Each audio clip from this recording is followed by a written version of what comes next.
رمضان کا مہینہ بخشش کا مہینہ ہے، اور ہم نے اپنا ایک ٹارگٹ بھی رکھا تھا کہ انشاءاللہ ہم اللہ سبحانہ وتعالیٰ سے کثرت کے ساتھ اس مہینے میں استغفار کریں گے اور پوری کوشش کریں گے کہ اللہ تعالیٰ ہمیں معاف کر دے۔ اللہ سبحانہ وتعالیٰ واسع المغفرہ ہے، معاف کرنے کو پسند کرتا ہے۔ اس کا وعدہ ہے کہ جو گناہوں پر شرمندہ ہو کر سچے دل سے توبہ کر لیں وہ انہیں معاف کر دے گا۔ اللہ تعالیٰ کا ارشاد ہے، الذین یجتنبون کبائر الاثم والفواحش الا اللمم ان ربک واسع المغفرہ، اور وہ جو بڑے گناہوں اور بے حیائی سے بچتے ہیں ماں سوائے صغیرہ گناہوں کے، تو تیرا رب بڑا بخشش والا ہے۔ یعنی چھوٹے چھوٹے گناہ تو سب سے ہو جاتے ہیں، لیکن کبیرہ گناہ جو ہے، جن چیزوں کو اللہ تعالیٰ نے حرام قرار دیا ہے اور جن کا تذکرہ آپ قرآن مجید میں پڑھ رہے ہیں کہ یہ چیزیں حرام ہیں، ان چیزوں سے بچنا ضروری ہے۔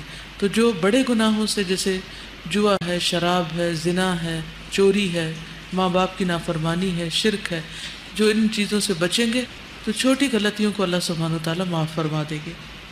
نبی صلی اللہ علیہ وسلم نے فرمایا، ایک رمضان دوسرے رمضان تک اپنے درمیان ہونے والے گناہوں کو مٹا دیتا ہے۔ یعنی پچھلے 11 مہینوں کے جو گناہ ہیں وہ اس مہینے میں صاف ہو سکتے ہیں، جبکہ کبیرہ گناہوں سے بچا جائے، جیسے جھوٹ، چغلی، غیبت، یہ بھی اسی میں آ جاتے ہیں۔ پھر دن کا روزہ اور رات کا قیام بھی بخشش کا ذریعہ ہے۔ رسول اللہ صلی اللہ علیہ وسلم نے فرمایا، جس نے ایمان کے ساتھ اور ثواب کی نیت سے رمضان کے روزے رکھے، اس کے گزشتہ سارے گناہ معاف کر دیے جائیں گے۔ روزہ دار مرد اور عورت کے لیے بخشش کا وعدہ ہے۔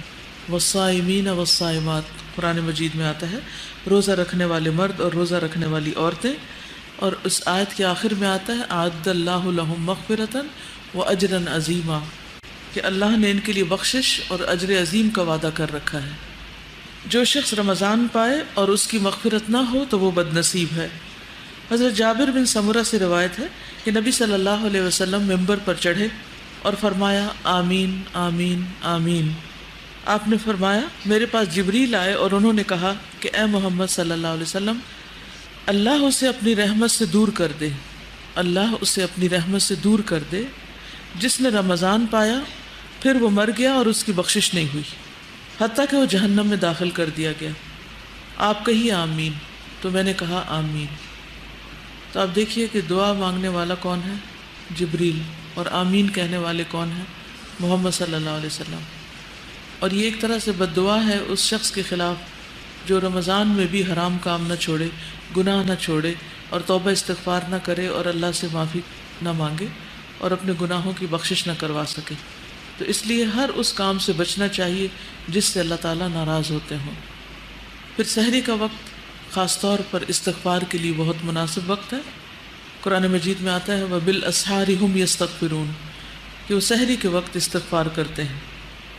اللہ تعالیٰ ہر رات کو آدھی رات یا ایک تہائی رات کے آخری حصے میں آسمان دنیا پر نزول فرماتے ہیں اور ارشاد فرماتے ہیں کہ کون ہے جو مجھ سے دعا مانگے تو میں اس کی دعا قبول کروں، کوئی ہے جو مجھ سے سوال کرے تو میں اسے عطا کروں، کون ہے جو مجھ سے استغفار طلب کرے اور میں اسے بخش دوں، یہاں تک کہ طلوع فجر ہو جاتی، یعنی فجر کی اذان ہو جاتی۔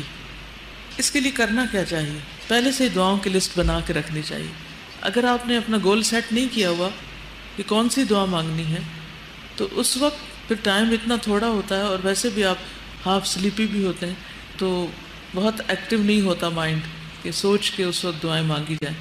تو بہتر ہے کہ وہ دعائیں کہیں یا تو لکھ کے رکھی بھی ہوں، کسی اسٹکی نوٹ پہ آپ لکھ کے لگا چھوڑیں، یا کوئی کتاب آپ نے سامنے رکھی ہوئی ہو، یا پھر اپنے دل میں اپنی دعاؤں کو حاضر کریں۔ اور اگر کچھ بھی یاد نہ رہے تو کثرت سے استغفار کرتے جائیں، یہ تو یاد رہے گا نا۔ اور اگر یہ بھی یاد نہ رہے تو اس کے لیے کہیں لکھ کے لگا دیں استغفار، صرف لفظ استغفار بھی کافی ہو جائے گا۔